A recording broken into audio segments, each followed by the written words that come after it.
이 시계 5천만 원짜리야. 몸으로라도 때울 거야? 어떡할 거야?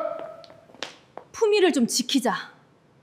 고열로 쓰러진 병사가 실수로 VIP 환자의 시계를 건드렸다는 이유로 치료는커녕 5천만 원을 물어내라며 쫓겨날 위기에 처한 국군병원. 아픈 조카를 지키려던 허름한 간병인 아줌마가 병원장의 앞을 막아섰습니다. 하지만 잠시 후 상황은 180도 뒤집어졌습니다. 병원장이 거지 아줌마라며 무시했던 그녀가 사실은 대한민국 60만 장병의 생명을 책임지는 국군이 무사령관 마영수 소장이었으니까요. 생명보다 돈과 계급이 먼저인 썩어빠진 군병원을 오직 맨손과 법으로 참교육하는 통쾌한 사이다 드라마. 사연 시작 전 구독과 좋아요 부탁드립니다. 어디에서 듣고 계신지 말씀해 주시면 힘차게 인사드리겠습니다.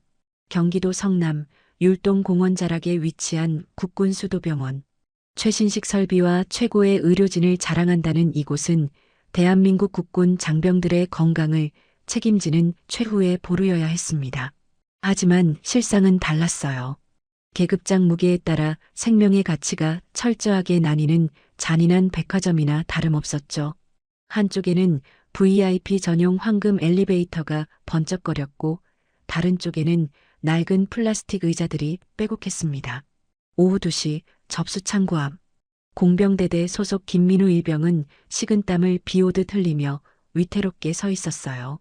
원인 불명의 고열로 체온계 눈금은 이미 39.5도를 넘긴 지 오래. 전투복 등판은 땀으로 흥건하게 젖어 소금기가 하얗게 배어날 정도였습니다. 그는 벌써 3시간째 차가운 철제 의자에 방치된 상태였죠. 병든 홀어머니의 수술비를 조금이라도 보태기 위해 남들이 기피하는 병원 관리병에 자원한 효자 청년. 며칠 전 고모에게 괜찮다고 거짓말 문자를 보낸 게 자꾸만 마음에 걸렸어요. 김일병이 창구 직원에게 다가가 떨리는 목소리로 물었습니다. 간호장교님, 너무 어지럽다고 의사 선생님은 아직이냐고요. 창구 직원은 건조하게 대답했어요. 기다리라고 병원장님이 지금 VIP 회진 중이라고요. 그때였습니다. 로비 중앙 VIP 전용 황금색 엘리베이터 문이 열리며 요란한 웃음소리가 로비의 정막을 깼어요. 기름진 머리를 빗어넘긴 병원장, 오동팔 대령이 허리를 90도로 굽히며 아부하고 있었습니다. 역시 김상병님 패션 감각이 남다르다며 그 시계가 스위스 한정판 아니냐며 침을 튀겼어요. 상대는 환자복을 입고 있지만 때깔이 훤한 김금수 상병. 국방위 소속 실세 국회의원의 외동아들이었죠. 꾀병으로 특실에 입원해 황제군 생활을 즐기는 중이었습니다. 김상병이 거만하게 손목을 들어 보이며 대꾸했습니다. 아버지가 제대 선물로 미리 사주신 건데 한국에 딱 3개 들어왔죠. 5천만 원 정도 해요. 껌값이에요. 오동팔은 김상병의 손목에 감긴 번쩍이는 시계를 보며 마치 성물을 모시듯 찬양했어요. 김상병이 거만하게 뒷짐을 지고 로비를 가로지르던 바로 그 순간이었습니다. 고열로 시야가 흐릿해진 김일병이 다리에 힘이 풀리며 앞으로 고꾸라졌어요. 세상이 빙글빙글 돌았습니다. 그의 몸이 김상병의 팔을 툭 치며 바닥으로 쓰러졌죠. 둔탁한 마찰음과 함께 김상병이 벽에 부딪혔고 손목시계가 대리석 벽면에 긁히는 소리가 났습니다. 김상병이 찢어질 듯 비명을 질렀습니다. 아, 내 시계. 야, 이 자식아. 김상병이 쓰러진 김일병의 어깨를 발로 걷어찼어요. 로비에 있던 사람들이 숨을 죽였지만 아무도 나서지 못했습니다. 김일병이 떨리는 목소리로 사과했습니다. 죄송하다고 열이 나서 앞이 잘 안 보였다고요. 하지만 김상병은 악을 썼어요. 이거 물어낼 수 있냐고 5천만 원짜리라고 소리쳤습니다. 오동팔 병원장이 헐레벌떡 뛰어들었습니다. 의사라면 당연히 쓰러진 환자의 상태부터 살폈어야 했죠. 하지만 오동팔은 김상병의 손목부터 잡고 호들갑을 떨었어요. 아이고, 김상병님 괜찮으시냐며 이 귀한 시계에 흠집이 났다며 안절부절 못했습니다. 김상병이 소리쳤습니다. 저것 좀 보라고 당장 헌병대에 넘기라고요. 오동팔이 매서운 눈으로 바닥에 쓰러진 김일병을 노려보았어요. 그의 눈에 김일병은 아픈 환자가 아니라 자신의 출세줄인 VIP의 심기를 거스른 불순물일 뿐이었습니다. 오동팔이 다가와 차갑게 말했습니다. 이리 와보라고, 주머니 좀 뒤져보자고요. 김일병이 당황하여 되물었습니다. 주머니 말씀이냐고요. 오동팔은 비릿하게 웃으며 의심했어요.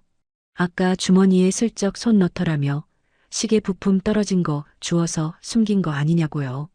요새 병사들 물건 훔쳐서 당근마켓에 파는 애들 많다더니 딱 그 짝이라고 비아냥거렸습니다. 오동팔은 다짜고짜 김일병의 주머니를 거칠게 뒤지기 시작했어요. 마치 잠재적 범죄자를 다루듯 모욕적이고 불쾌한 손길이었습니다. 주변 환자들과 보호자들이 쑥덕거리기 시작했죠. 저 병사가 정말 뭘 훔친 걸까? 요새 젊은 애들은 정말 그러더라 하는 수군거림이 들렸어요. 김일병의 얼굴이 억울함과 수치심으로 붉게 달아올랐습니다. 그는 홀로 병상에 누워 계실 어머니를 생각하니 가슴이 찢어지는 것 같았어요.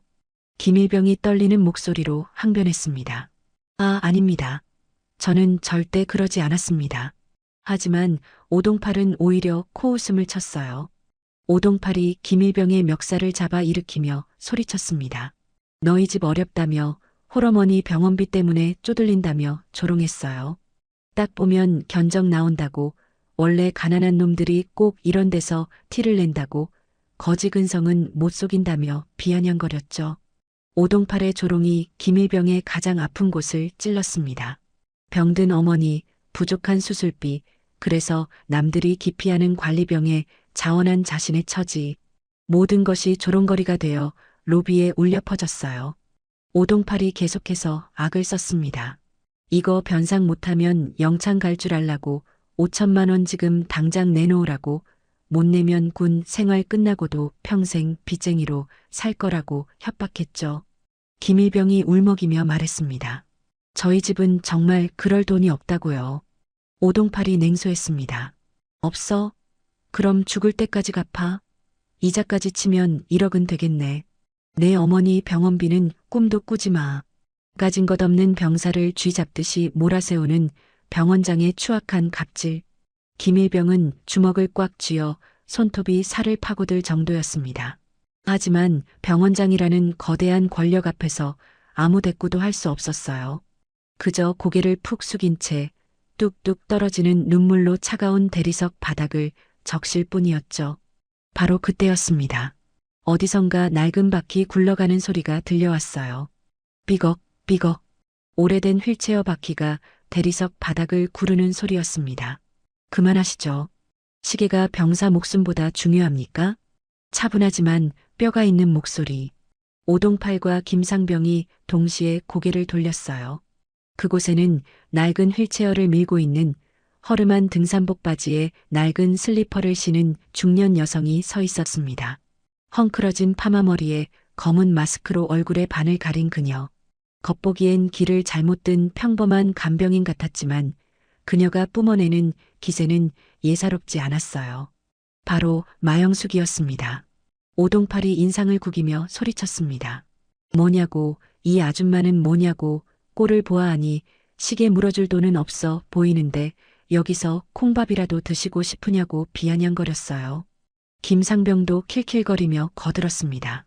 저 아줌마 전 재산 다 털어도 시계줄 값도 안 될 것 같다며 그냥 경찰 부르자고 조롱했죠. 마영숙은 두 사람의 조롱에도 아랑곳하지 않고 천천히 김일병에게 다가갔습니다. 그리고 휠체어를 내려놓고 김일병의 이마에 손을 얹었어요. 뜨겁게 달아오른 이마를 느끼는 그녀의 눈빛이 마스크 위로 서늘하게 빛나기 시작했습니다. 오동팔 병원장은 기름진 포마드를 바른 머리를 쓸어 넘기며 마영숙을 위아래로 훑어보았습니다. 동네 시장 바닥에서나 볼 법한 촌스러운 뽀글머리 파마, 무릎이 다 늘어난 등산복 바지, 그리고 뒤꿈치가 닳고 달아 흙대가 낀 회색 슬리퍼. 누가 봐도 병원비 낼 돈이 없어 전전긍긍하는 힘없고 가난한 서민 아줌마의 전형이었어요. 오동팔이 조카 교육을 어떻게 시켰길래 남의 물건에 손을 대냐며 비아냥거렸습니다. 콩나물 장사하느라 바빠서 가정교육은 뒷전이었나 보다고 조롱했죠. 말 조심해. 그 입 함부로 놀리라고 달린 거 아니야. 마영숙의 서늘한 경고에도 오동팔은 아랑곳하지 않았어요. 오히려 마치 재미있는 장난감을 발견한 악동처럼 입꼬리를 비틀어 올렸습니다. 가난한 사람들은 자존심만 세다며 여기는 VIP 병원이라고 당신 같은 잡상인이 들어올 곳이 아니라고 말했어요. 들어온 김에 밥값이라도 하고 가야 하지 않겠냐며 모욕을 이어갔죠. 오동팔은 자신이 신고 있던 구두를 마영숙 쪽으로 들이밀었습니다. 아침 회진 때 병동을 돌아다니느라 먼지가 잔뜩 앉은 검은색 구두였어요. 마침 신발이 좀 더러워졌다며 간병인 알바한다 생각하고 좀 닦으라고 했습니다. 팁은 섭섭지 않게 주겠다며 조카 합의금이라도 보태야 할 거 아니냐고 비웃었어요. 옆에 서 있던 김민우 일병의 얼굴이 흑빛으로 변했습니다. 자신 때문에 고모가 이런 수모를 겪다니 차라리 쥐구멍이라도 숨고 싶은 심정이었어요. 김일병이 울먹이며 무릎을 꿇으려 했습니다. 사장님, 아니 병원장님께 간청했죠. 고모한테 그러지 말라고, 자기가 하겠다고, 자기가 닦겠다고 애원했어요. 마영숙이 단단한 손으로 조카의 어깨를 잡아 일으켜 세웠습니다. 그녀의 표정은 태풍의 눈처럼 고요했지만 마스크 뒤에 감춰진 눈빛은 이미 사냥감을 노리는 맹수처럼 번뜩이고 있었죠. 민우야, 가만히 있어. 어른이 말씀하시잖아. 오동팔이 비웃으며 대꾸했습니다. 그래, 말이 좀 통한다며 지갑을 꺼냈어요. 오동팔은 양복 안주머니에서 두툼한 장지갑을 꺼냈습니다. 그리고 5만원권 지폐 몇 장을 아무렇게나 뽑아들었어요.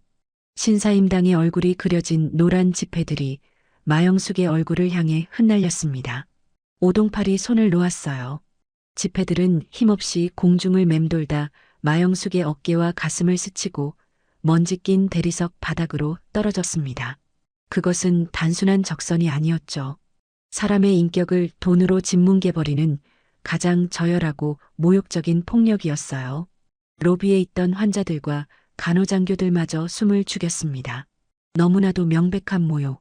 하지만 병원장이라는 권력 앞에서 아무도 나서지 못했어요. 오동팔이 낄낄거렸습니다. 20만 원이라며 밖에서 파출부 뛰면 하루 종일 해도 못 벌 돈이라고 했어요.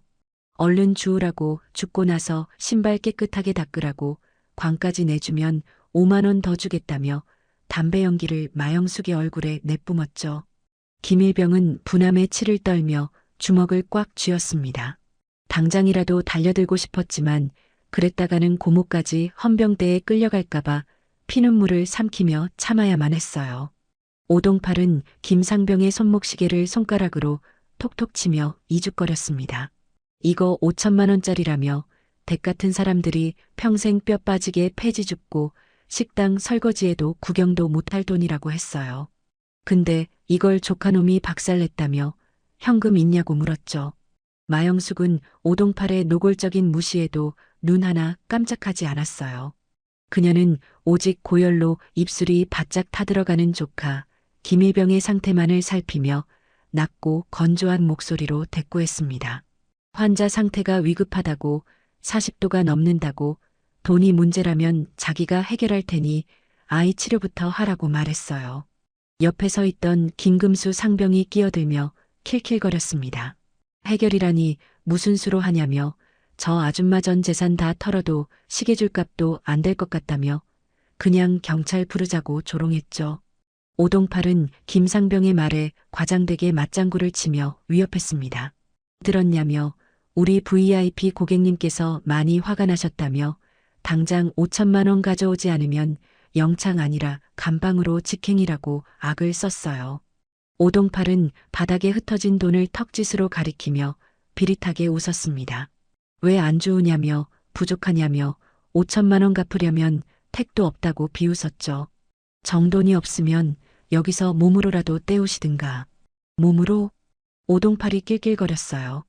우리 병원 식당에 설거지 일손이 부족하다며 아줌마 손 보니까 험한 일 꽤나 해본 손인데 한 10년 뼈 빠지게 그릇 닦으면 시계감 절반은 탕감해주겠다며 조롱했습니다.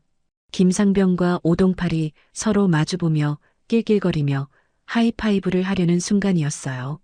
마영숙이 천천히 한 걸음 앞으로 내디뎠습니다. 그녀의 시선은 오동팔이 아닌 바닥에 떨어진 5만원권 지폐에 고정되어 있었어요. 마영숙의 낡은 슬리퍼가 바닥에 떨어진 신사임당의 얼굴을 지시겨 밟았습니다. 단순히 밟는 것이 아니라 마치 더러운 벌레를 확인 사살하듯 발바닥을 비벼 지폐를 구겨버렸어요. 오동팔의 웃음소리가 뚝 끊겼습니다. 뭐냐며 지금 자기 돈 밟았냐며 소리쳤어요. 마영숙은 발바닥으로 지폐를 뭉개버린 채 천천히 고개를 들어 오동팔을 응시했습니다. 마스크 위로 드러난 그녀의 눈빛. 방금 전까지 힘없고 초라해 보였던 아줌마의 눈이 아니었어요. 그것은 수많은 생사를 넘나든 지휘관의 서늘한 살기였죠. 입가에는 설명하기 힘든 서늘한 미소가 걸려 있었습니다. 돈이 아주 많나 보군, 병원장. 오동팔이 소리쳤습니다. 이 여편네가 미쳤냐며 자기 돈 당장 안 치우냐며 악을 썼어요. 돈으로 사람을 살 수는 있어도 품위는 못 사지. 자네는 의사 가운을 입고 있지만 속은 시정잡배만도 못해. 마영숙의 낮고 묵직한 목소리가 병원 로비에 울렸어요. 오동팔은 순간적으로 등골이 오싹해짐을 느꼈습니다. 압도적인 기세, 등산복 입은 아줌마에게서 맹수의 살기가 느껴졌기 때문이었죠. 하지만 오동팔은 자신의 구역인 병원에서, 그것도 VIP 앞에서 쫄 수는 없었어요. 그는 억지로 목소리를 높이며 악을 썼습니다. 여기가 어디라고 행패냐며 경비를 불러서 이 미친 여자 당장 끌어내라고 소리쳤어요. 오동팔이 씩씩거리며 휴대폰을 꺼내 어딘가로 전화를 걸었습니다. 여기 로비에 웬 미친 잡상인이 들어와서 난동을 부린다며 당장 애들 다 불러오라며 아주 본때를 보여줘야겠다고 외쳤죠. 전화를 끊은 오동팔은 다시 기가 살아나 마영숙에게 삿대질을 해댔습니다. 오늘 잘못 걸렸다며 자기가 누군지 아냐며 자기 뒤에 누가 있는지 아냐고 위협했어요. 하지만 그의 목소리는 조금 전보다 미세하게 떨리고 있었습니다. 마영숙은 피식 웃으며 가소롭다는 듯 물었어요. 글쎄, 누가 있는데? 동네 양아치라도 있나? 오동팔이 소리쳤습니다. 우리 병원은 군수사령관님께서 특별히 관리하시는 곳이라며 그분이 자기 형님이나 다름없다고 헬기 타고 다니는 3스타 중장님을 내가 아냐고 악을 썼어요. 군수사령관, 육군 내 모든 물자와 보급, 돈주를 책임지는 막강한 권력자였죠. 그리고 오동팔이 매달 불법 리베이트를 상납하며 형님 아우하는 가장 든든한 뒷배. 오동팔은 그 이름을 꺼내는 것만으로도 천하를 얻은 듯 어깨에 힘을 주며 거드름을 피웠습니다. 오동팔이 계속 위협했어요. 그분 뜨면 당신 같은 건 쥐도 새도 모르게 사라진다며 지금이라도 무릎 꿇고 빌라며 자기 바짓가랑이라도 잡으라고 조롱했습니다. 하지만 마영숙의 반응은 의외였어요. 놀라거나 겁먹기는커녕 마치 아주 흥미로운 사냥감을 발견한 맹수처럼 눈매가 휘어졌습니다. 군수사령관, 마철수 중장 말인가? 오동팔이 허세를 부렸어요. 이름까지 아내며 그래 마철수 장군님이라며 겁나냐며 오줌이라도 지리겠냐고 비웃었습니다. 마영숙은 휠체어 손잡이를 고쳐 잡으며 오동팔의 귓가에 나직하게 속삭였어요. 그래, 잘됐네. 꼭 불러. 안 그래도 그 인간 내가 찾고 있었거든. 아주 오랫동안. 오동팔이 당황하며 되물었습니다. 뭐라고요? 마영숙은 천천히 한 걸음 다가갔어요.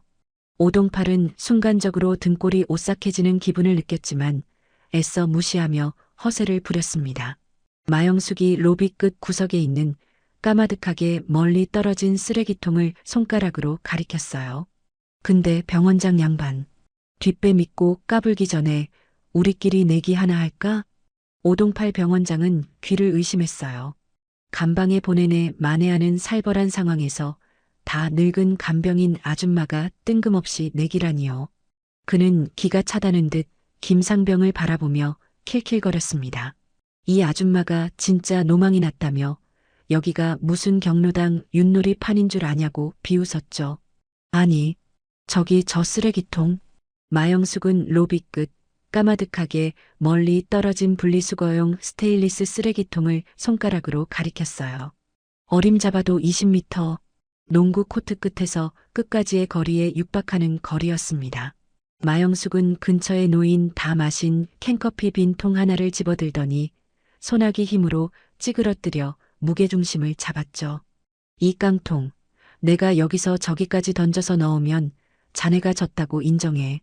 그리고 저 아이에게 정중하게 사과하고 치료해줘. 로비에 있던 사람들이 웅성거리기 시작했어요. 미쳤나 봐. 저걸 어떻게 넣냐며 프로 농구 선수도 저 거리에서는 힘들 텐데 수군거렸습니다.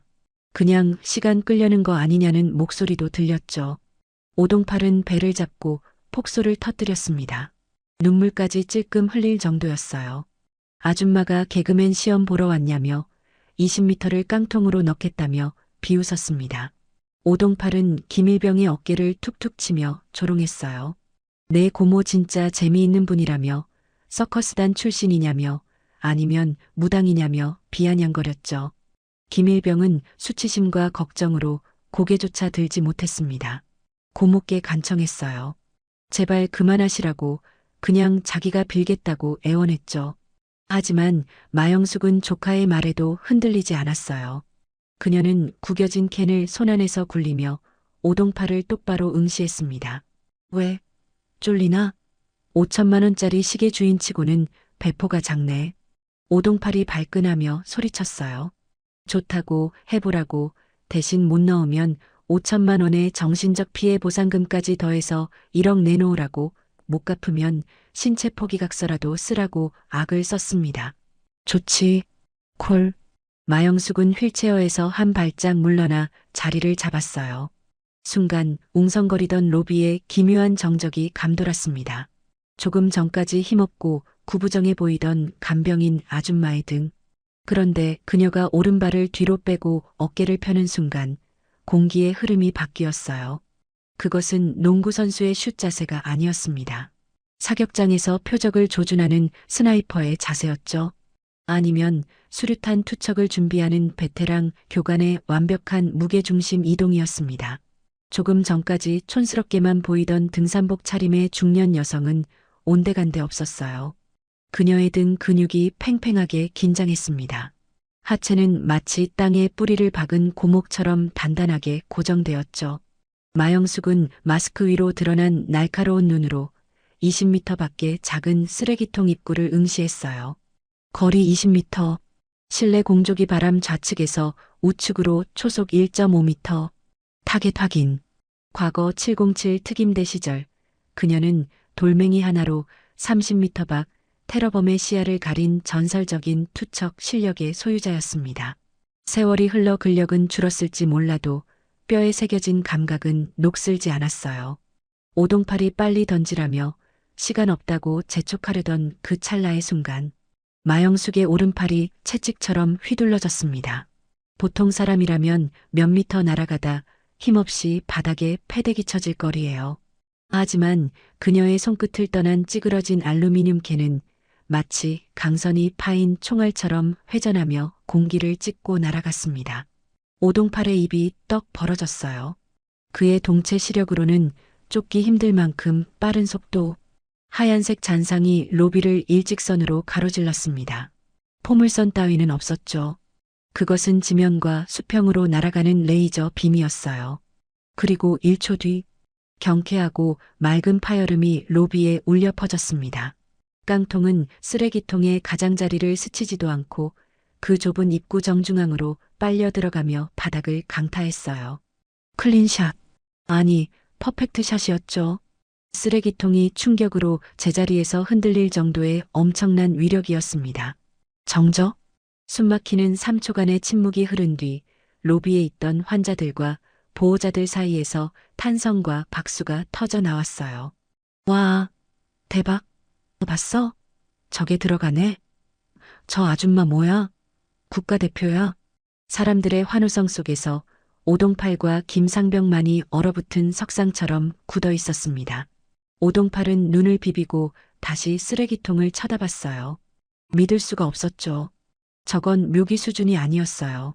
물리 법칙을 무시한 무언가였습니다.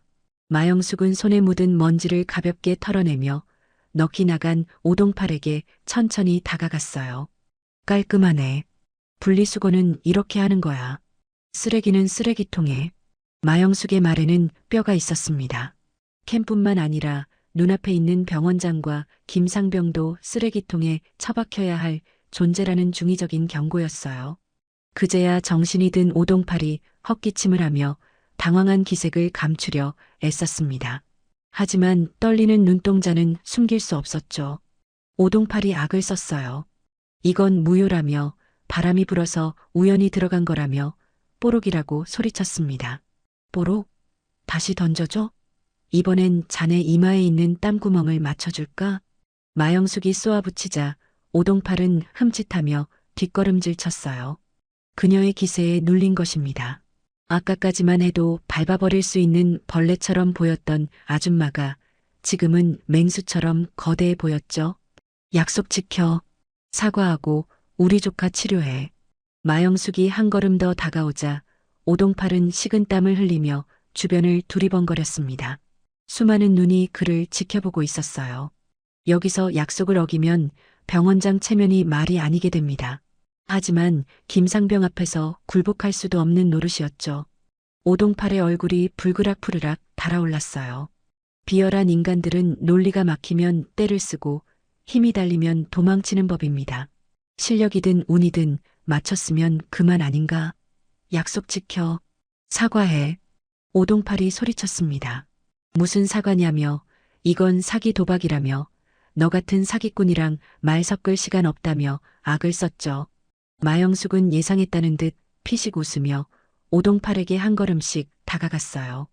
그녀가 걸음을 옮길 때마다 오동팔은 저도 모르게 뒷걸음질을 쳤습니다. 등산복 입은 아줌마에게서 맹수의 살기가 느껴졌기 때문이에요. 사과하기 싫다? 좋아. 그럼 판돈을 좀 키워야겠네. 오동팔이 당황하며 물었어요. 뭘 키우냐며, 돈 더 달라는 거냐며, 진짜 꽃뱀이냐며 떨었습니다. 마영숙은 오동팔의 코앞까지 다가와 멈춰 섰습니다. 그리고 그가 아까 던진 5만원권 지폐가 흩어진 바닥을 턱짓으로 가리키며 낮게 속삭였어요. 겨우 5만원? 당신이 꿀꺽한 건 그보다 0이 몇 개는 더 붙을 텐데. 오동팔이 당황하며 되물었습니다.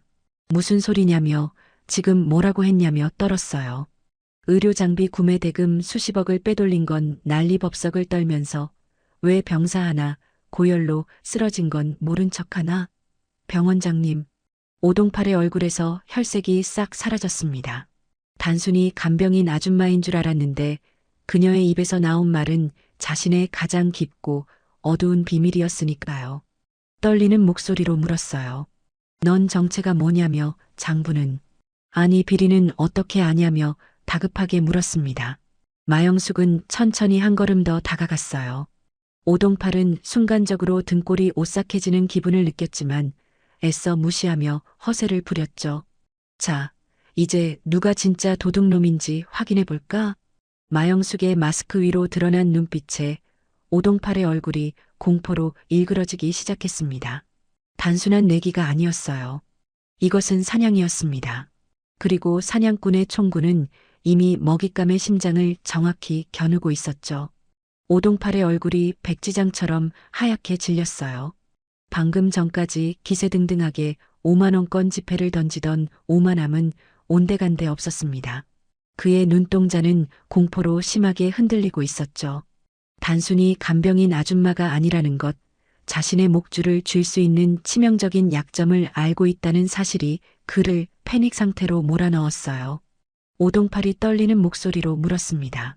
너 정체가 뭐냐며 장부는. 아니 비리는 어떻게 아냐며 다급하게 물었어요.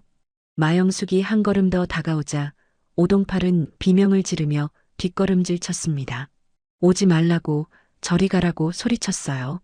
경비를 부르며 이 여자 좀 끌어내라고 악을 썼죠. 오동팔은 허둥지둥 자신의 전용 회진용 전동 카트로 달려갔어요. 평소에는 위험 있게 복도를 누비던 그 카트가 지금은 비겁한 도주 차량이 된 셈입니다. 그는 마치 귀신이라도 본 사람처럼 시동 버튼을 연타하더니 김일병을 거칠게 밀치고는 엑셀을 끝까지 밟았어요. 오동팔이 김상병에게 소리쳤습니다. 너도 타라고, 빨리 타라고요. 김상병도 허둥지둥 카트 뒷좌석에 올라탔어요. 오동팔이 계속 악을 썼습니다. 경비실에 연락하라고, 저 병사놈이랑 휠체어 당장 병원 밖으로 갖다 버리라고, 1분 안에 안 치우면 다 자른다고 말했죠. 전동 모터가 찢어지는 소리를 내며 카트가 급출발했어요. 오동팔은 뒤도 돌아보지 않고 로비 인파를 해치며 도망치기 시작했습니다. 도둑 누명을 씌우고 갑질을 일삼던 병원장이 중년 여성 한 명에게 겁을 먹고 꽁무니를 빼는 꼴사나운 광경이었죠. 김일병이 링거대를 짚고 일어서려다 비틀거렸어요. 마영숙은 조카의 어깨를 가볍게 눌러 앉혔습니다. 민우야, 넌 여기 꼼짝 말고 있어. 고모가 금방 다녀온다. 고모, 저놈을 잡아야 널 안 쫓아내지. 청소는 끝내야 해. 쓰레기가 제 발로 도망친다고 안 치울 순 없잖아. 마영숙의 눈빛이 번뜩였어요. 그녀는 조카가 타고 왔던 빈 휠체어의 손잡이를 양손으로 꽉 움켜쥐었습니다. 과거 707 특임대 시절 30kg 군장을 메고 산악 구보를 하던 그 근육들이 낡은 등산복 아래서 다시 꿈틀거렸죠. 잠시 빌립니다. 마영숙의 손이 손잡이를 잡는 순간 공기마저 달라졌어요. 그녀의 슬리퍼가 대리석 바닥을 강하게 박차고 나갔습니다. 휠체어 바퀴가 비명을 지르며 맹렬한 속도로 구르기 시작했죠. 국군수도병원 1층 중앙복도. 점심시간이라 환자와 의료진으로 붐비던 복도는 순식간에 아수라장이 되었습니다. 오동팔은 경적을 미친 듯이 울려대며 환자들을 위협하듯 질주했어요. 비켜라고, 다 비키라고, 병원장님 지나가신다고 소리쳤습니다. 링거대를 끌고 가던 환자들이 기겁하며 벽 쪽으로 몸을 피했고 식판을 든 취사병들이 넘어지며 국통을 엎었죠. 주변 사람들이 수군거렸어요. 병원장이 왜 저러냐며 저 뒤에 저건 또 뭐냐며 놀라워했습니다. 오동팔의 카트 뒤로 믿을 수 없는 광경이 펼쳐지고 있었어요. 전동 모터도 없는 수동 휠체어를 미는 아줌마가 맹렬한 속도로 카트를 따라붙고 있었습니다. 그것도 아주 여유로운 표정으로 말이죠. 뒷자리에 탄 김상병이 사색이 되어 소리쳤어요.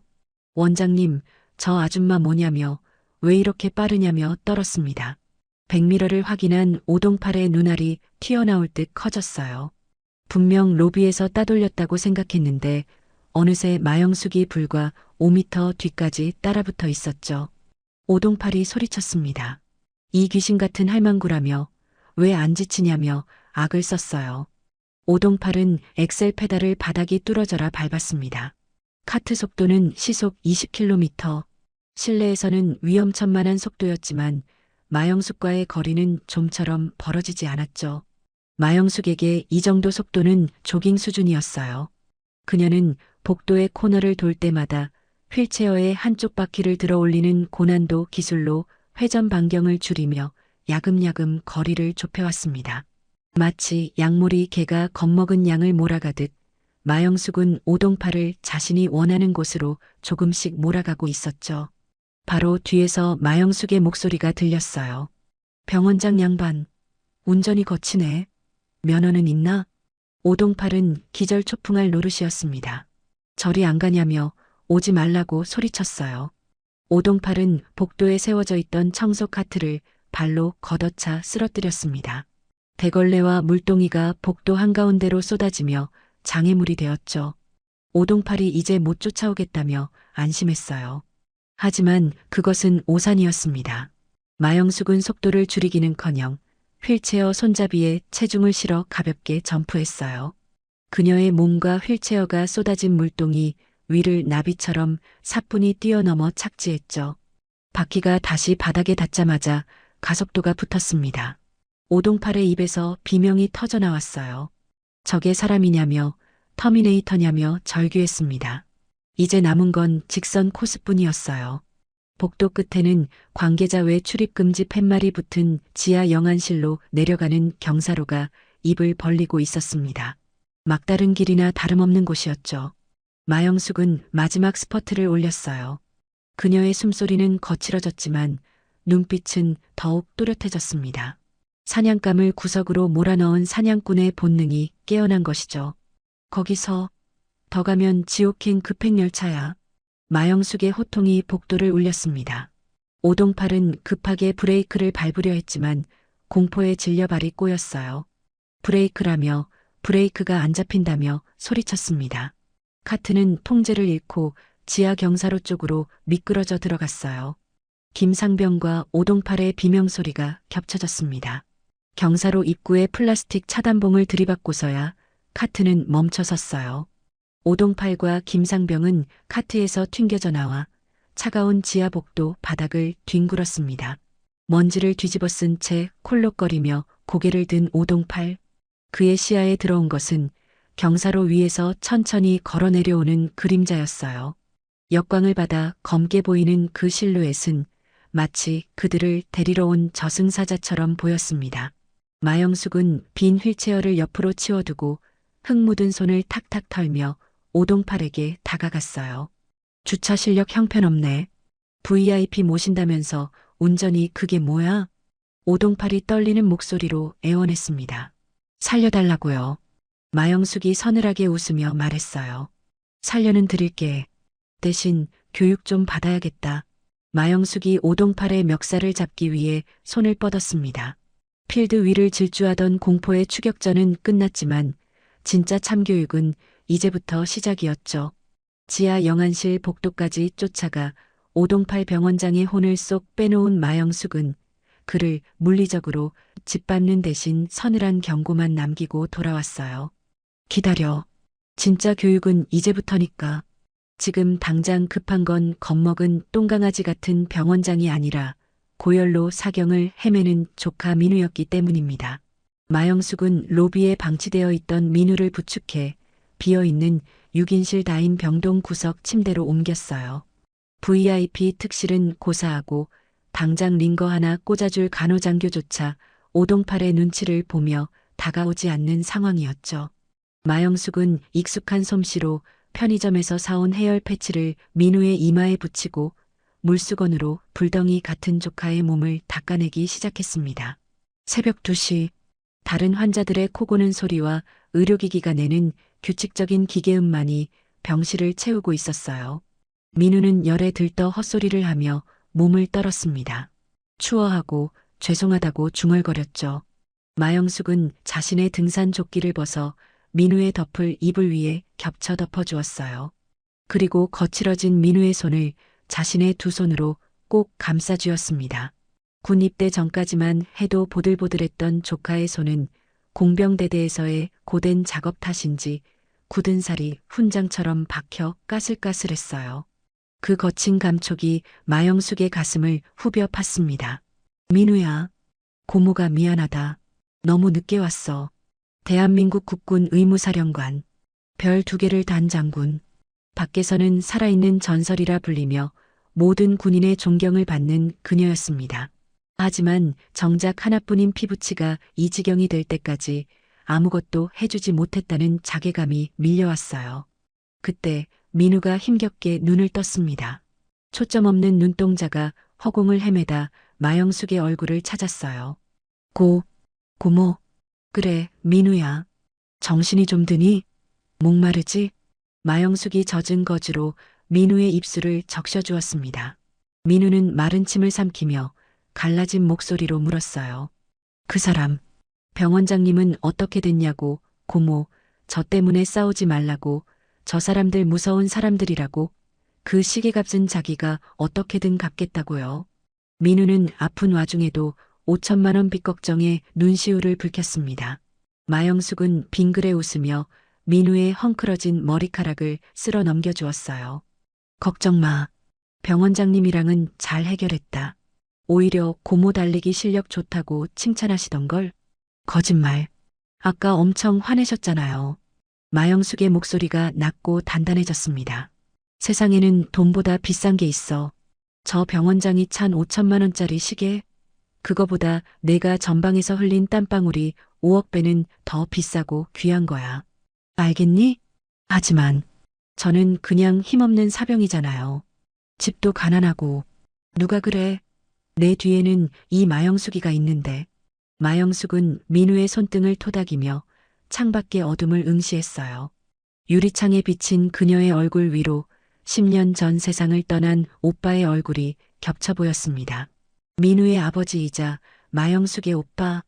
평생 시장에서 생선 장사를 하며 동생 뒷바라지를 했던 오빠는 마영숙이 대령으로 진급하던 날 교통사고로 세상을 떠났어요. 장례식장에서 어린 민우의 손을 잡고 마영숙은 맹세했었습니다. 오빠 걱정 마. 민우는 내가 내 목숨을 바쳐서라도 지킬게. 기죽지 않고 당당하게 살게 만들 거야. 그런데 오늘 그 민우가 돈 5천만 원 때문에 고개를 숙이고 죄인 취급을 받았습니다. 그것은 마영숙 자신에 대한 모욕이자 하늘에 있는 오빠에 대한 배신이었죠. 민우야, 고모가 약속할게. 내일 아침이 밝으면 아무도 너한테 도둑놈이라고 손가락질 못하게 만들 거야. 그러니까 넌 아무 생각 말고 푹 자거라. 고모, 감사해요. 약 기운이 돌았는지 민우의 숨소리가 점차 편안해졌어요. 마영숙은 조카가 잠들 때까지 그 곁을 지켰습니다. 잠든 조카의 얼굴은 영락없이 어릴 적 순했던 그 모습 그대로였어요. 그녀는 민우의 머리맡에 놓인 낡은 전자시계를 보았습니다. 새벽 5시, 동이 터오고 있었어요. 창밖으로 푸르스름한 새벽빛이 스며들며 병원의 차가운 공기를 밀어내기 시작했습니다. 마영숙은 자리에서 일어났어요. 밤새 굳어있던 허리를 펴고 헐거워진 슬리퍼를 다시 단단히 고쳐 신었습니다. 그녀는 병실 구석에 세워두었던 자신의 낡은 지팡이를 집어들었어요. 손잡이가 반질반질하게 다른 물풀의 나무 지팡이. 겉보기엔 평범한 효도 지팡이처럼 보였지만 사실 이것은 마영숙이 수십 년간 수련해 온 호신술의 파트너이자 오늘 아침 썩어빠진 병원장을 참교육할 사랑에 매였죠. 오동팔, 밤새 잠은 좀 설쳤나? 마영숙은 창밖에 떠오르는 태양을 보며 나직이 응조렸습니다. 이제 곧 아침 회진 시간이 되면 오동팔은 제풀에 지쳐 도망갔으리라 생각하고 다시 기어 나올 것입니다. 아니, 아마 혼자 오지는 않겠죠. 자신의 권력을 과시할 덩치들을 대동하고 나타날 거예요. 좋아. 몸풀기 딱 좋은 날씨네. 마영숙은 곤히 잠든 민우의 이불을 다시 한번 덮어주고는 매서운 눈빛으로 병실 문을 나섰습니다. 복도 끝에서 들려오는 무거운 군화 발소리와 웅성거림. 예상대로였어요. 평화로운 간병은 끝났습니다. 이제 전쟁이 시작될 시간이었죠. 새벽의 고요함은 오래가지 않았어요. 마영숙이 복도에 서서 기다린 지 10분도 채 되지 않아 엘리베이터 문이 열리며 요란한 군화 발소리가 복도를 점령했습니다. 저기 있다. 저 미친 할망구야. 잡아.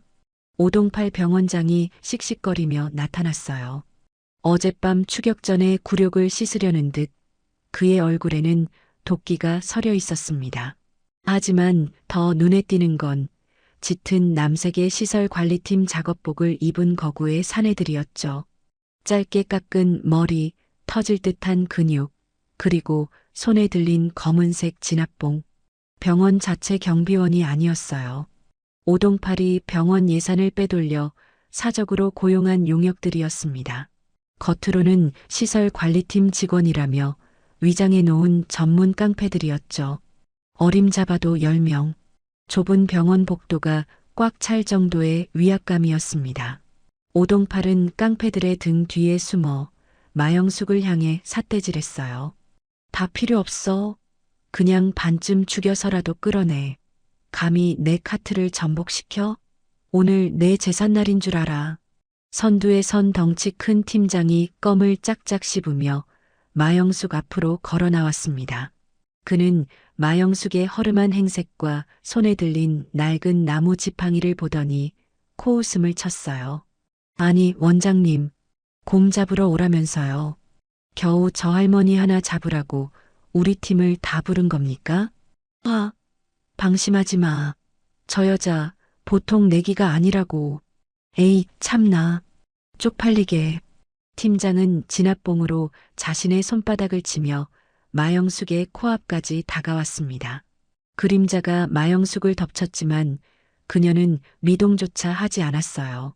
아줌마, 좋은 말로 할 때 지팡이 놓고 나가세요. 뼈 부러지면 잘 붙지도 않을 나이 같은데. 말이 많네. 마영숙은 지팡이 끝으로 바닥을 두드렸습니다. 병실 앞이다. 환자들 깬다.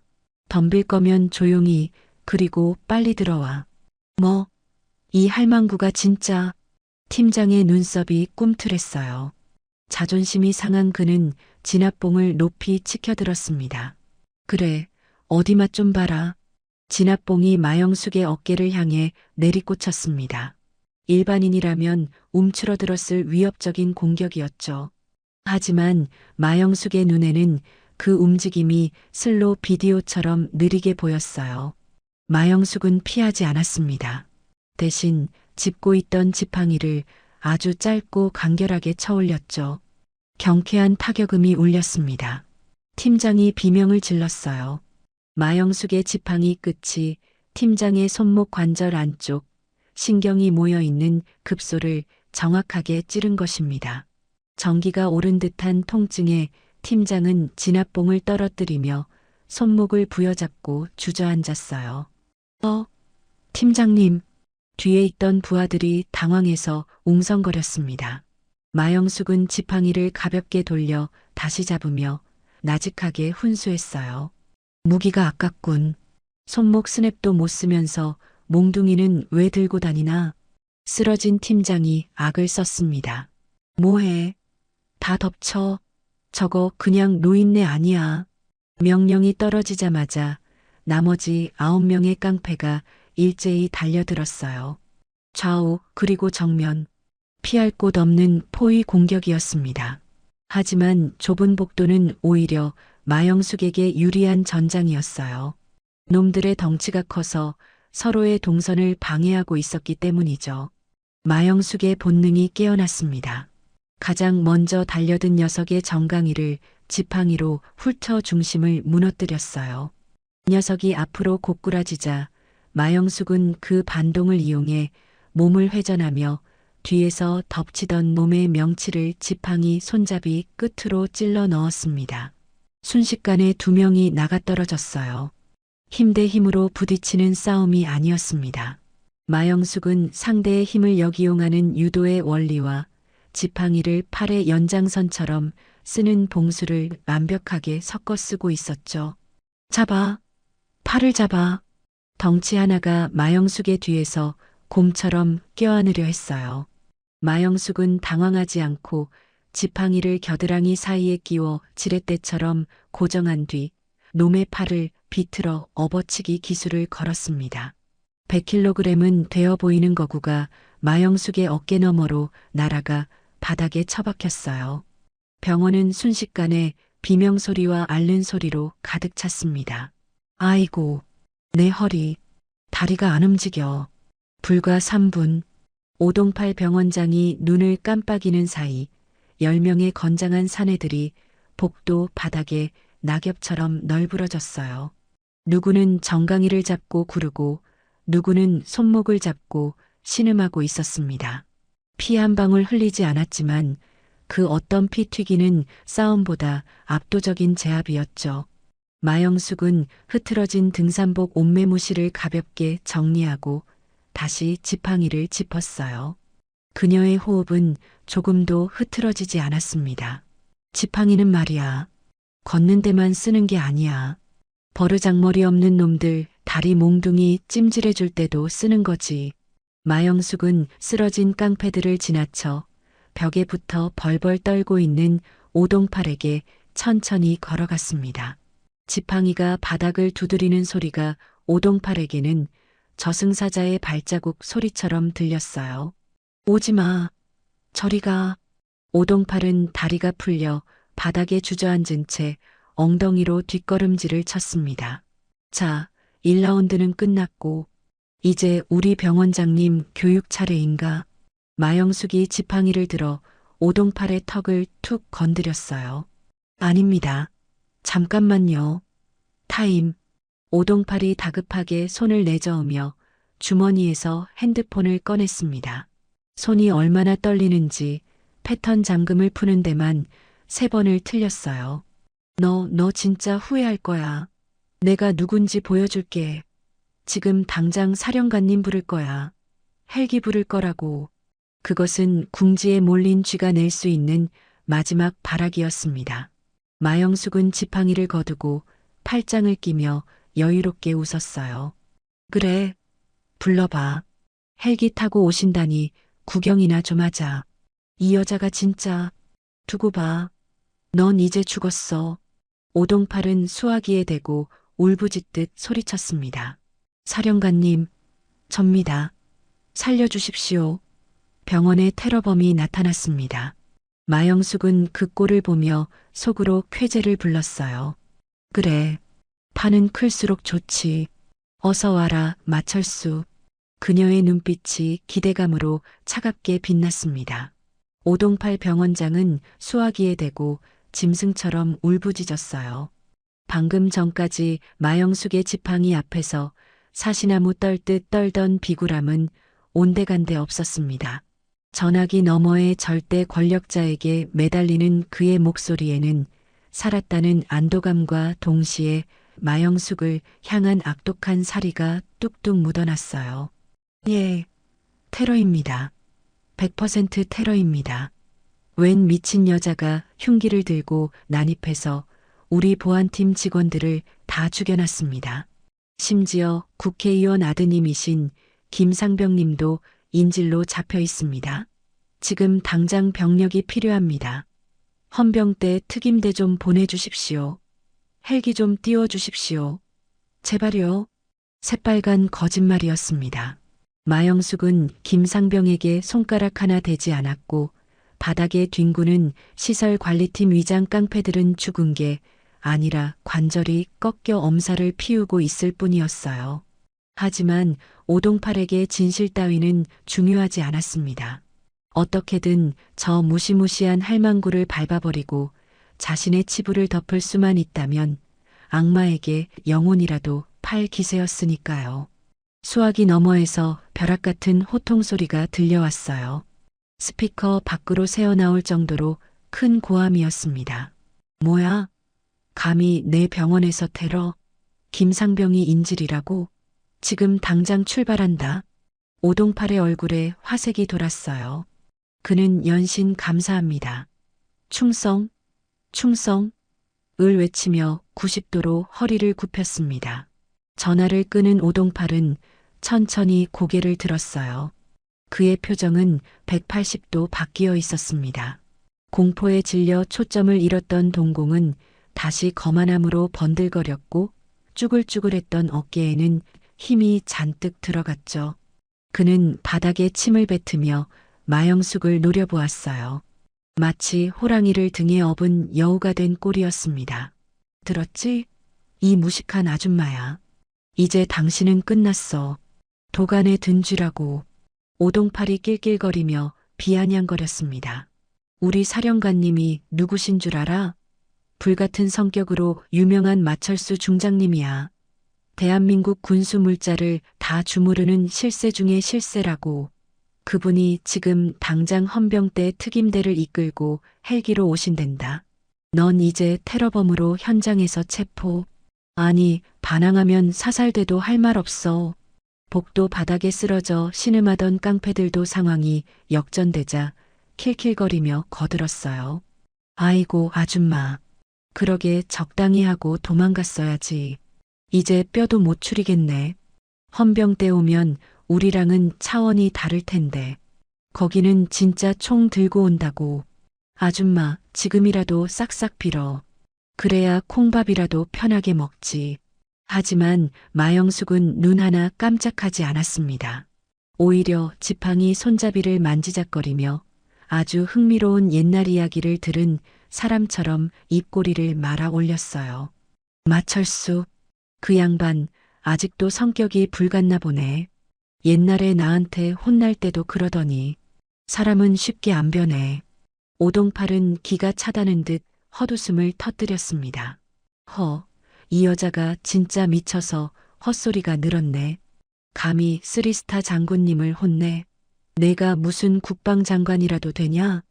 아니면 대통령 백이라도 있어? 꿈깨. 넌 그냥 설거지나 하러 왔다가 인생 종친 간병인 나부랭이야. 오동팔은 마영숙의 코앞까지 다가와 삿대질을 해댔어요. 그의 손가락 끝이 마영숙의 콧잔등을 스칠 듯 위협적이었습니다. 지금이라도 늦지 않았어. 내 구두라도 핥으면서 살려달라고 빌면 내가 사령관님께 잘 말해서 감방은 면하게 해줄 수도 있는데. 어때? 5천만 원 탕감해 줄 테니까 한번 기어볼래? 응? 마영숙은 오동팔의 손가락을 지팡이 끝으로 툭 쳐내며 차갑게 대꾸했어요. 치워. 냄새나니까. 오동팔이 다시 발악하며 달려들려는 순간이었습니다. 멀리서 미세한 진동이 느껴지기 시작했어요. 병원 복도의 유리창이 잘게 떨리고 창가에 놓인 화분 잎사귀들이 흔들렸습니다. 컵에 담긴 물에 파동이 일기 시작했어요. 그 소리는 점점 더 커져 거대한 굉음으로 변해 병원 건물 전체를 뒤흔들었습니다. 헬기였어요. 그것도 한 대가 아니었습니다. 하늘을 찢을 듯한 프로펠러 소리가 병원을 집어삼킬 듯 다가왔죠. 오셨다. 사령관님이 오셨어.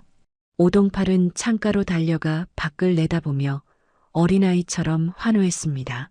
병원 앞마당 상공에 육중한 국방색 지휘 헬기가 모습을 드러냈어요. 프로펠러가 일으키는 강력한 바람에 병원 앞마당의 흙먼지가 폭풍처럼 피어올랐고 주차되어 있던 차들이 휘청거릴 정도였죠. 보이지? 저 위험. 저게 바로 권력이야. 아줌마 같은 서민들은 평생 구경도 못할 진짜 힘이라고. 오동팔은 승리감에 도취되어 마영숙을 돌아보았습니다. 그는 마영숙이 공포에 질려 벌벌 떨며 주저앉아 있을 거라 예상했어요. 오줌이라도 지렸으면 더 좋겠다고 생각했죠. 하지만 마영숙은 창밖의 헬기를 물끄러미 바라보며 마치 약속 장소에 늦게 온 친구를 타박하듯 덤덤하게 중얼거렸습니다. 시끄럽게도 오는군. 국민 세금으로 기름값 아까운 줄도 모르고. 뭐? 이 상황에서 세금 걱정? 진짜 미친 게 분명하군. 현실 파악이 안 되나 봐? 오동팔은 혀를 차며 옷매무시를 다듬었어요. 넥타이를 고쳐매고 머리를 다시 빗어 넘겼습니다. 경비, 아니 시설팀, 다들 일어나. 아픈 척 그만하고 도열해. 사령관님 오신다. 각 잡고 서 있어. 그리고 저 여자 도망 못 가게 꽉 잡아. 쓰러져 있던 깡패들이 억지로 몸을 일으켜 절뚝거리며 마영숙을 에워쌌어요. 하지만 그들은 마영숙에게 덤비지 못하고 일정한 거리를 유지했습니다. 방금 전 뼈저리게 느낀 그녀의 지팡이 맛이 여전히 욱신거렸기 때문이죠. 오동팔은 엘리베이터 쪽으로 달려나가며 소리쳤어요. 내가 직접 모시고 올 테니까 꼼짝 말고 있어. 사령관님 오시면 넌 바로 즉결 심판이야. 내 손으로 수갑 채워줄 테니까 딱 기다려. 엘리베이터 문이 열리고 오동팔이 허겁지겁 사라지자 복도에는 팽팽한 긴장감만이 감돌았습니다. 폭풍 전야의 고요함이었어요. 마영숙은 깡패들의 포위망 속에서 낡은 등산복 주머니에 손을 넣었습니다. 그녀의 손끝에 오랫동안 쓰지 않았던 차가운 금속성의 감촉이 느껴졌어요. 그녀의 진짜 신분증이 들어있는 가죽 지갑이었죠. 마철수, 초임 장교 때 사고 쳐서 나한테 심할서 쓰던 게 엊그제 같은데 별 하나 더 달더니 눈에 뵈는 게 없어졌나 보네. 마영숙은 깊은 한숨을 내쉬며 쓰고 있던 검은 마스크의 끈을 만지작거렸습니다. 이제 이 지루하고 유치한 연극을 끝낼 시간이 다가오고 있었어요. 복도 끝에서 다시 엘리베이터가 올라오는 소리가 들렸습니다. 엘리베이터 벨이 울렸어요. 문이 열리고 수많은 무장 헌병들의 군화 소리가 복도를 가득 채웠습니다. 전방의 거수자 확인, 포위하라. 그리고 그 살벌한 대열의 중심에 오동팔이 그토록 자랑하던 뒷배가 위풍당당하게 걸어오고 있었습니다.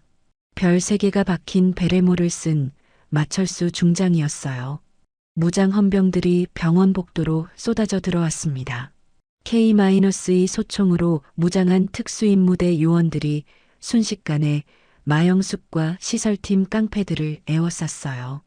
시커먼 총구가 마영숙의 머리와 가슴을 겨누고 있었습니다. 살벌한 분위기에 병실 문틈으로 구경하던 환자들은 비명을 지르며 숨었고 복도는 순식간에 계엄령이 선포된 듯 얼어붙었죠. 그 삼엄한 경계망을 뚫고 오동팔 병원장이 누군가를 안내하며 걸어왔습니다.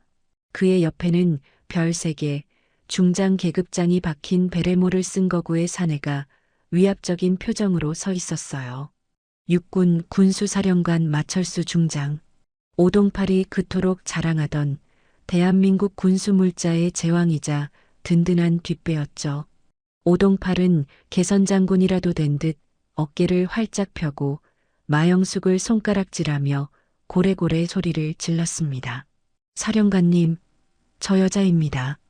저 여자가 흉기를 들고 난동을 부린 테러범입니다. 제 경호원들 다리 몽둥이 부러진 거 보이시죠? 저거 아주 악질 빨갱이입니다. 당장 사살 명령을 내려주십시오. 오동팔은 흥분에 겨워 침까지 튀겼어요. 이제 저 건방진 간병인 아줌마가 벌집이 되거나 무릎 꿇고 오줌을 지리며 비는 꼴을 볼 생각에 온몸이 짜릿했습니다. 마철수 사령관은 선글라스를 낀 채 무표정한 얼굴로 마영숙을 바라보았어요. 초라한 등산복, 낡은 슬리퍼, 그리고 얼굴을 가린 검은 마스크. 누가 봐도 행색이 남루한 중년 여성이었죠.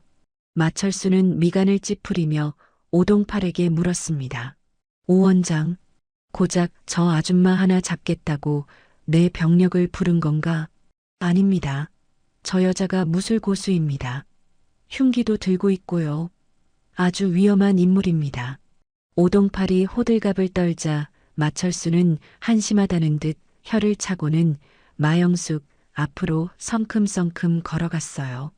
헌병들이 길을 터주었습니다. 마철수는 마영숙의 코앞, 불과 1미터 앞까지 다가와 위압적으로 내려다보았죠. 이봐, 아줌마. 여기서 무슨 불만이 있어서 이러는지 모르겠지만 번지수 잘못 찾았어. 여기가 어디라고 행패야? 당장 그 몽둥이 버리고 손머리 위로 올려. 안 그러면 내 부하들이 발포한다. 마철수의 목소리에는 거역할 수 없는 권위가 실려 있었습니다. 오동팔은 뒤에서 키득거렸어요. 들었지? 3초 준다. 하나, 둘. 하지만 마영숙은 지팡이를 버리지 않았습니다.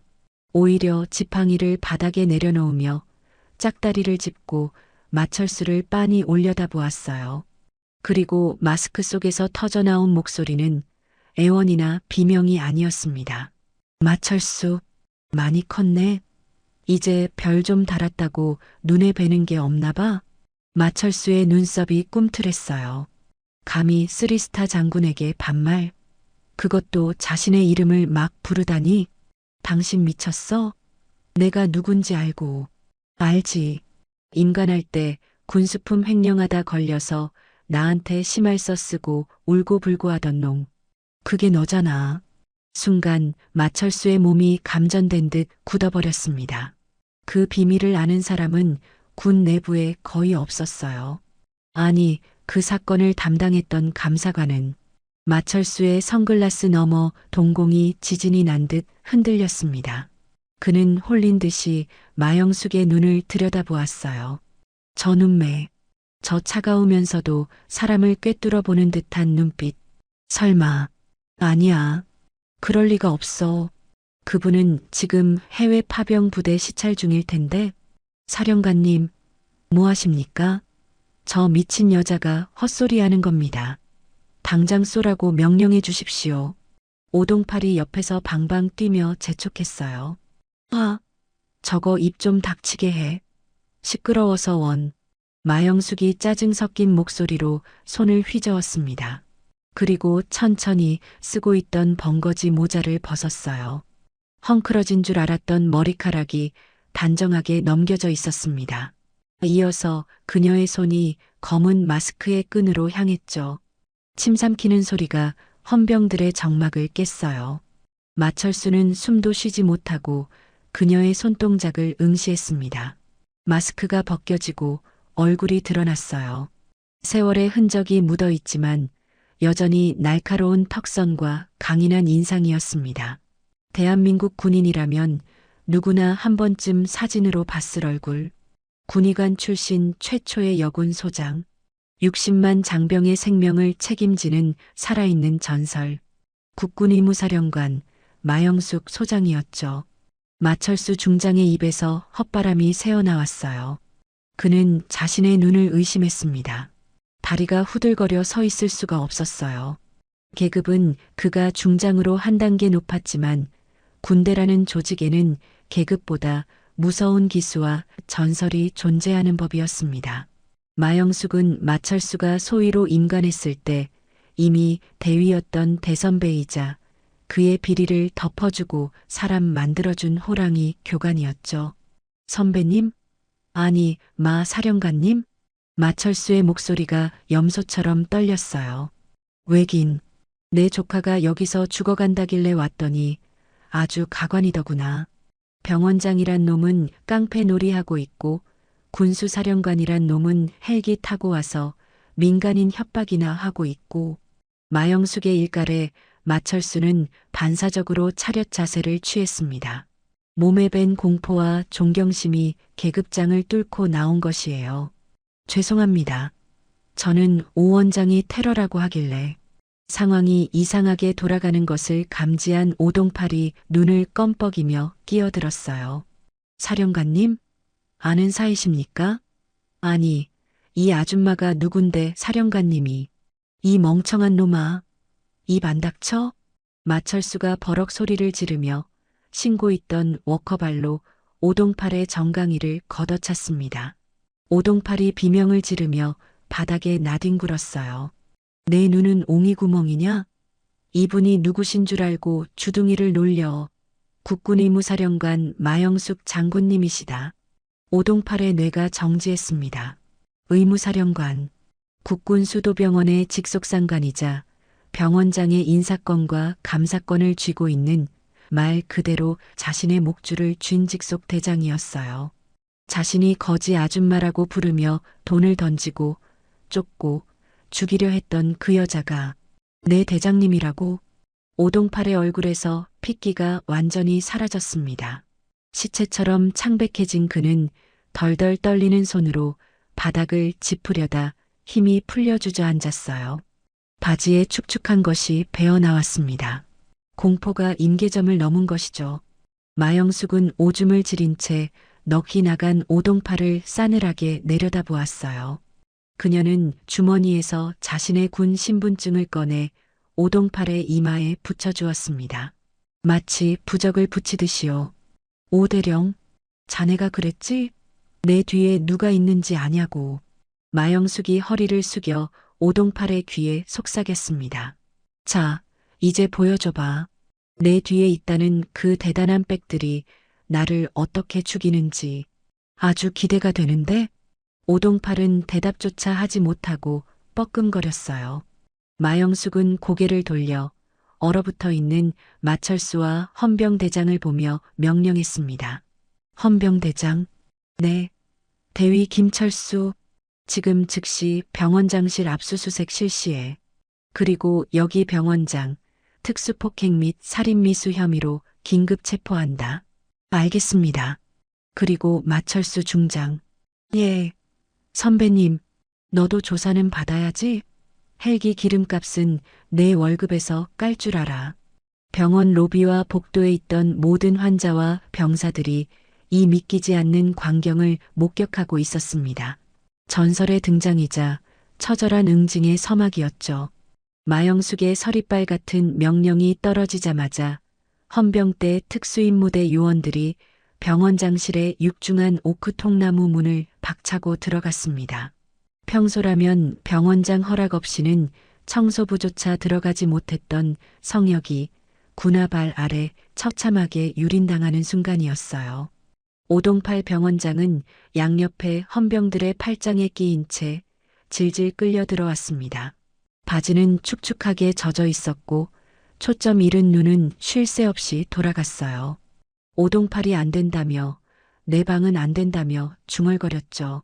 병원장실 내부는 밖에서 보던 것보다 훨씬 호화로웠습니다.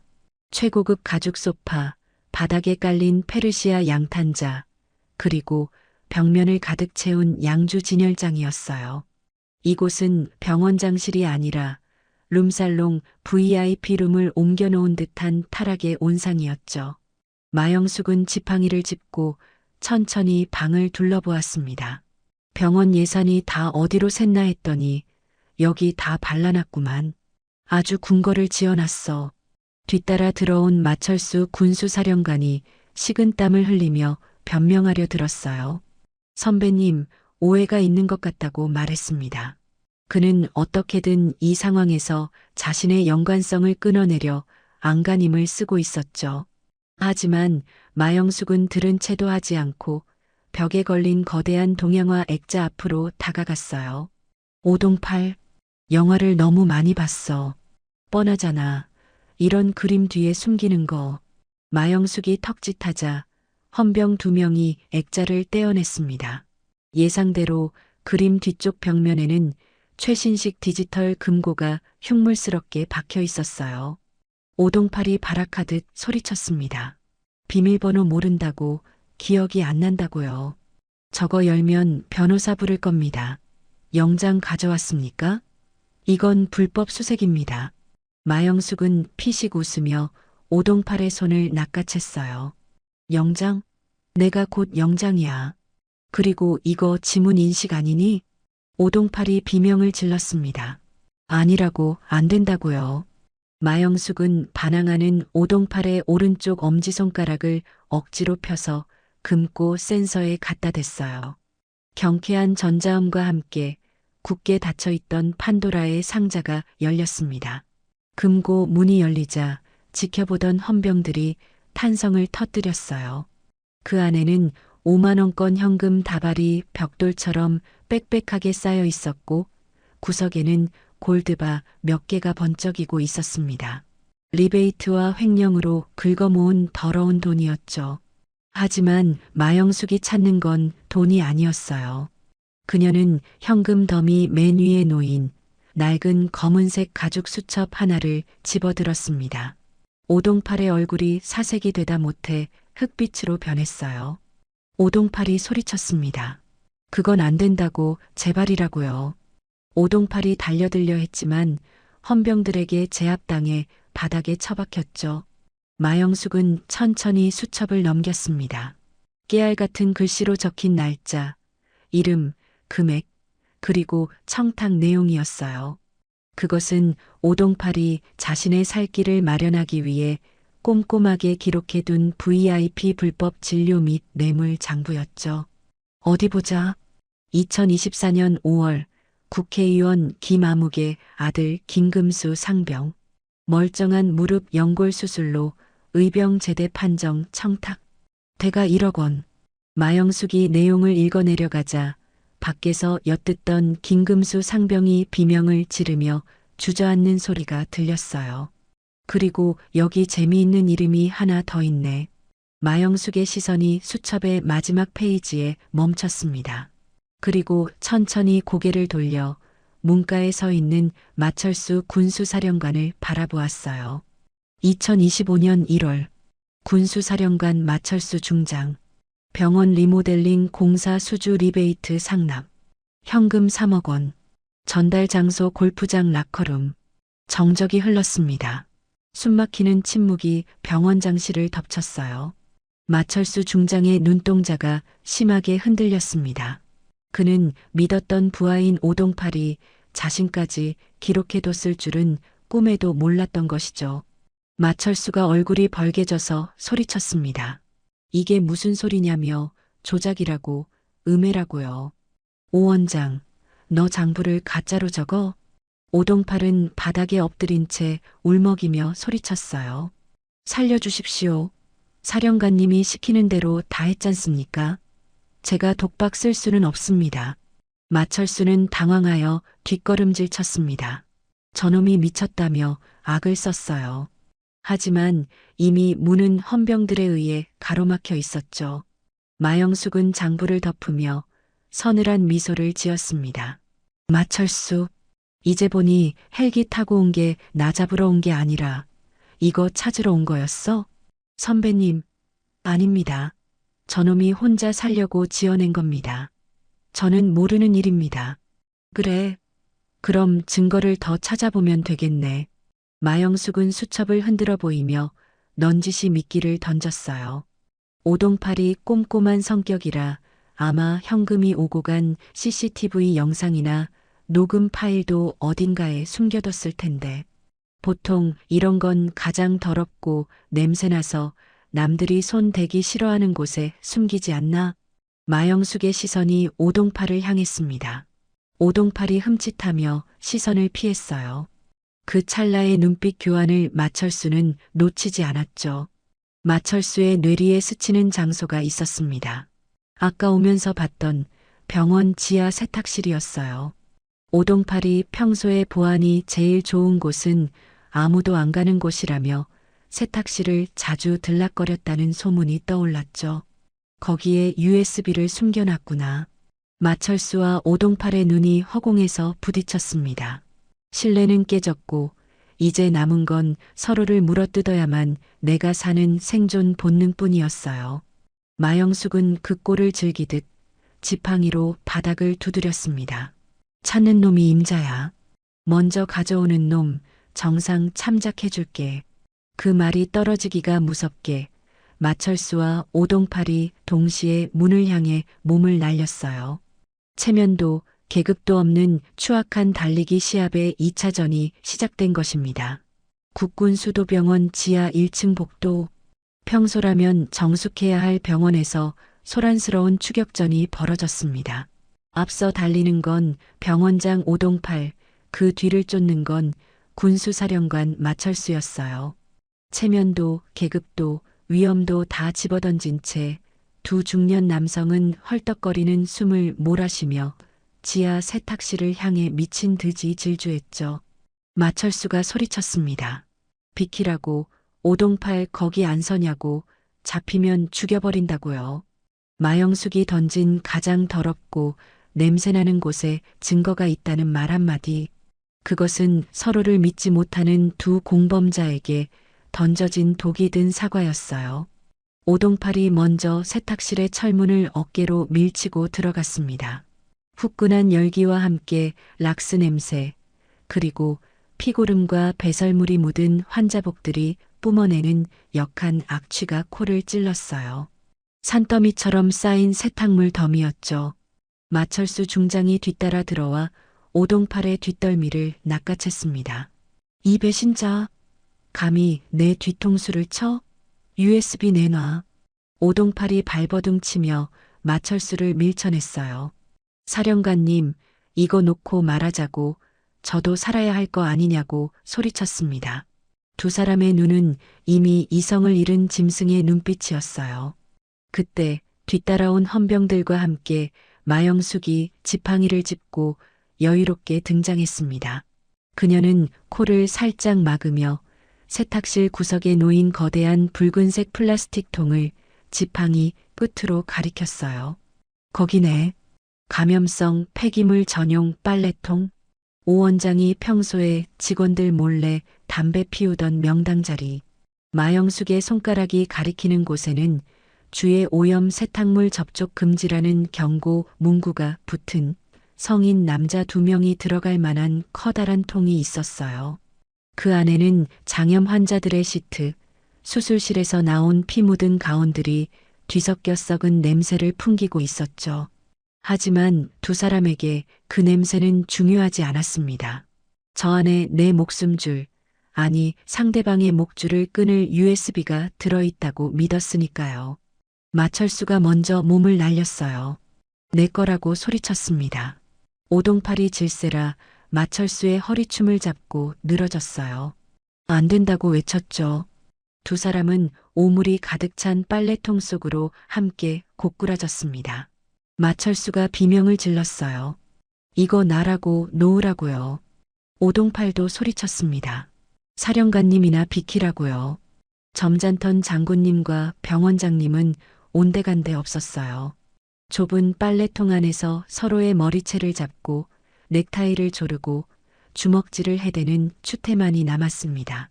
마철수의 별 3개짜리 견장은 환자의 토사물로 뒤덮였고 오동팔의 명품 안경은 짓밟혀 박살이 났어요. 마철수가 소리쳤습니다. 이거 뭐냐고, 똥이냐고요. 마철수의 입에 오물이 튀었지만 그는 멈추지 않고 빨래통 바닥을 손으로 휘저었어요. 없다고, 어디 있냐고, USB 어디 있냐고 외쳤습니다. 오동팔도 똥물에 젖은 손으로 바닥을 더듬었어요. 분명 여기 있다고 했는데 하며 신음했죠. 진흙탕 싸움, 아니 똥물 싸움을 벌이는 두 사람이었습니다. 그 처참한 꼴을 보며 헌병들조차 고개를 돌리고 코를 막았어요. 그때 통 위에서 서늘한 그림자가 드리워졌습니다. 마영숙이었어요. 그녀는 빨래통 가장자리를 지팡이로 두드리며 싸늘하게 비웃었습니다. 열심히들 찾네. 근데 어쩌지? 생각해보니까 내가 착각했나 봐. 싸우던 두 사람의 동작이 멈췄어요. 오동팔과 마철수는 오물을 뒤집어 쓴 채 멍한 표정으로 마영숙을 올려다보았습니다. 오동팔이 물었습니다. 착각이라니 무슨 소리냐고요. 거기엔 똥 묻은 팬티밖에 없을 텐데. USB는 내가 아까 원장실 나올 때 챙겼거든. 마영숙이 자신의 주머니에서 작고 반짝이는 은색 USB를 꺼내 흔들어 보였어요. 사실 이 USB는 구화에서 오동팔의 금고를 열었을 때 장부와 함께 슬쩍 챙겨둔 것이었습니다.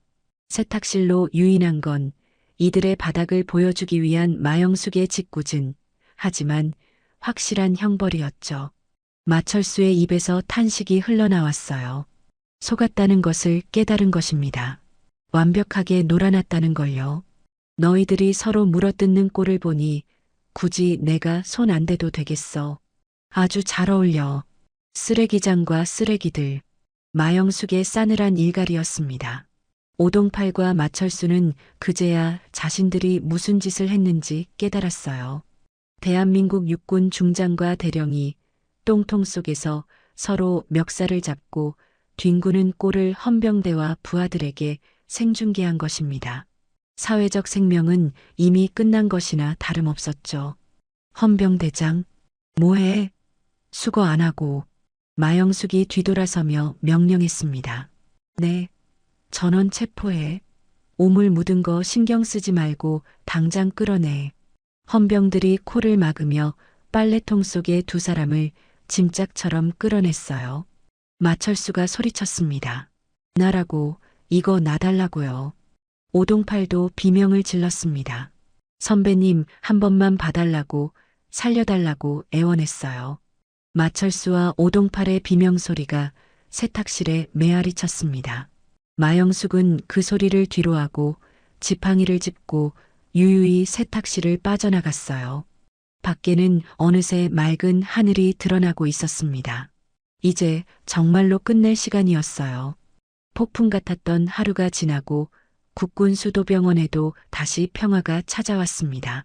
하지만 그 평화의 풍경은 어제와는 사뭇 달랐어요. 어제까지만 해도 국회의원 아들 김금수 상병이 누워서 게임이나 하던 최고급 VIP 특실.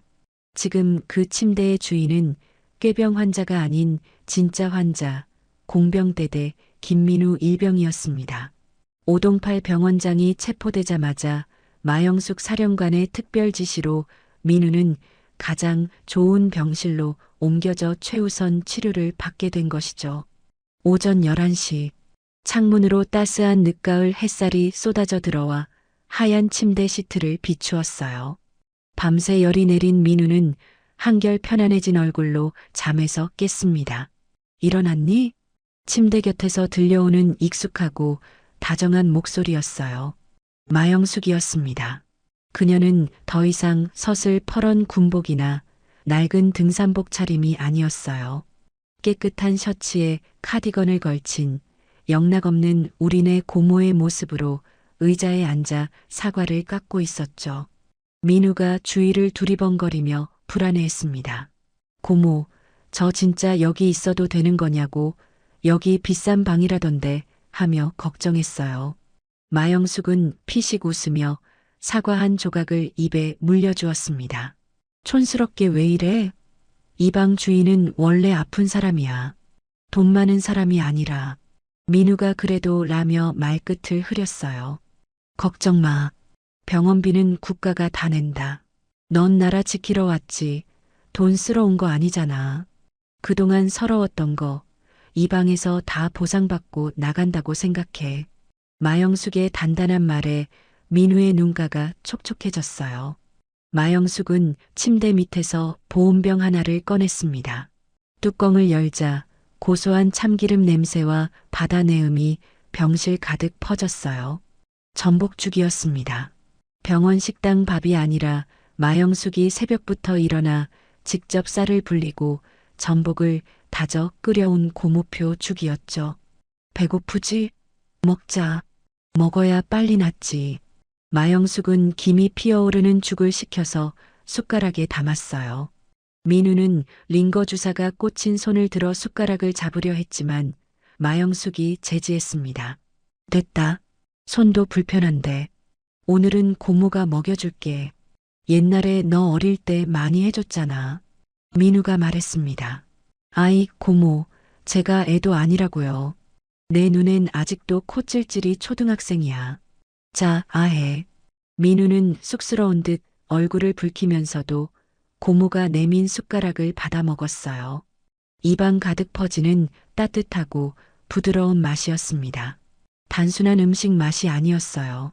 일찍 여인 부모님의 빈자리를 채워주던 고모의 사랑, 그리고 지난 하루 동안 겪었던 억울함과 공포를 씻어내주는 위로의 맛이었죠.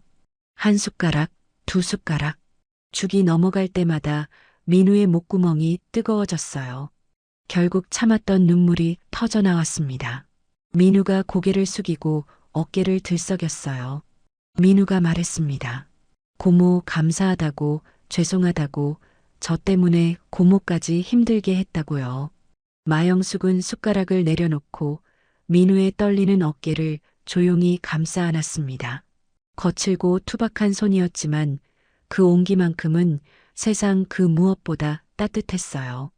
민우야, 미안해하지 마. 가족은 그런 말하는 거 아니야. 민우가 조용히 들었습니다. 내가 건강하게 제대하는 거, 그리고 사회 나가서 기죽지 않고 당당하게 사는 거, 고모 소원은 그거 하나뿐이야. 알았지? 민우는 고개를 끄덕이며 눈물을 닦았어요. 네, 꼭 그러겠다고, 건강해지겠다고 말했습니다. 그래, 그거면 됐다. 마영숙은 다시 숟가락을 들었어요. 자, 울어서 배 꺼졌겠다. 남은 거 다 먹어야지. 바닥까지 싹싹 긁어 먹어라. 민우가 눈물 젖은 얼굴로 활짝 웃었습니다. 창밖의 햇살이 두 사람을 비추었어요. 병실 안의 공기는 더할 나위 없이 따뜻했고 어디선가 불어온 봄바람이 커튼을 살랑이게 했죠. 그 시각 병원 로비 TV 뉴스에서는 속보가 흘러나오고 있었습니다. 국군수도병원장 뇌물수수 및 갑질 혐의로 긴급 체포되었다는 내용이었어요. 군수사령관도 연루 의혹에 휘말렸다는 뉴스였죠. 하지만 민우와 마영숙에게는 그 뉴스가 들리지 않았습니다. 지금 이 순간 그들에게 중요한 건 정의 구현보다 더 위대한 치유의 시간이었으니까요. 한 달 후 국군수도병원을 감싸고 있던 차가운 겨울바람이 거치고 따스한 봄 기운이 찾아왔습니다.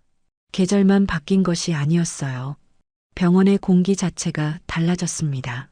로비에 걸려있던 TV에서는 뉴스 앵커의 목소리가 흘러나오고 있었어요. 속보라고 했습니다. 군 병원 비리 사건의 주범인 오동팔 전 병원장에게 징역 7년이 선고되었다는 내용이었죠. 함께 연루된 마철수 전 군수사령관 역시 불명예 전역 조치와 함께 구속수사가 확정되었다는 뉴스였습니다. 로비를 오가는 환자들과 의료진의 표정은 한결 밝아져 있었어요. VIP들만 드나들던 특실은 중증 외상 환자들을 위한 공간으로 바뀌었고 뒷돈을 받지 않으면 움직이지 않던 진료 시스템도 정상으로 돌아왔습니다. 썩은 부위를 도려내자 병원은 비로소 치유의 공간이라는 본 모습을 되찾았죠. 위병소 앞 건강한 모습으로 군복을 입은 김민우 일병이 택시 앞에 서 있었어요. 한 달 전만 해도 고열로 죽어가던 얼굴은 온데간데 없고 혈색 좋고 늠름한 대한민국의 군인으로 돌아와 있었습니다. 고모, 저 진짜 가볼게요. 부대 복귀하면 전화 드릴게요. 그래, 가서 아프지 말고 밥 꼬박꼬박 챙겨 먹고. 마영숙은 민우의 옷매무시를 다듬어 주었어요. 그리고 혹시라도 누가 또 괴롭히면 바로 연락해. 고모가 헬기 타고 날아갈 테니까.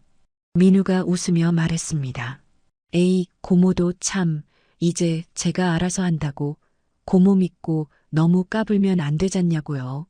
민우가 씩씩하게 웃으며 거수 경례를 붙였어요. 충성, 키워주셔서 감사합니다. 뭐냐? 충성. 민우를 태운 택시가 멀어질 때까지 마영숙은 손을 흔들었습니다. 조카를 보낸 그녀의 표정은 시원섭섭해 보였지만 그 어느 때보다 홀가분해 보였어요. 마영숙은 낡은 등산 가방을 고쳐맸습니다. 자, 이제 나도 복귀해 볼까 하며 중얼거렸죠. 그녀가 위병소를 나서려던 그때였어요. 충성. 우렁찬 경례 구호가 들려왔습니다. 돌아보니 병원 정원을 산책하던 환자복 입은 병사들, 지나가던 간호장교들, 그리고 경비 초소의 헌병들까지 모두가 하던 일을 멈추고 마영숙을 향해 각 잡힌 거수 경례를 올리고 있었어요. 그들은 알고 있었습니다. 이 병원의 썩은 물을 갈아엎고 자신들이 정당하게 치료받을 권리를 찾아준 사람이 누구인지요. 별 2개짜리 사령관이어서가 아니었어요. 자신들을 지켜준 진짜 어른에 대한 진심 어린 존경의 표시였습니다. 마영숙은 잠시 멈칫하더니 쑥스러운 듯 코를 문지르며 작게 웃었어요. 그녀는 지팡이를 겨드랑이에 끼고 병사들을 향해 가볍게 손을 들어 답례했습니다. 그래, 수고들 해라. 다들 건강하게 제대하고. 쿨한 한마디를 남기고 마영숙은 뒤돌아섰어요. 그녀의 등 뒤로 벚꽃잎이 눈처럼 흩날렸습니다. 겨울 내내 얼어붙었던 땅을 뚫고 올라온 새싹들이 그녀의 낡은 슬리퍼가 닿는 길마다 생기 넘치게 인사를 건네는 듯 했어요. 마영숙은 하늘을 올려다보며 나직이 되뇌었습니다. 임무 완수. 따스한 봄 햇살 속으로 의무대의 저승사자이자 우리들의 영원한 고모 마영숙의 뒷모습이 천천히 사라졌어요. 오늘 드라마 어떠셨나요? 앞으로도 통쾌한 감동이 있는 드라마로 찾아뵙겠습니다. 감사합니다.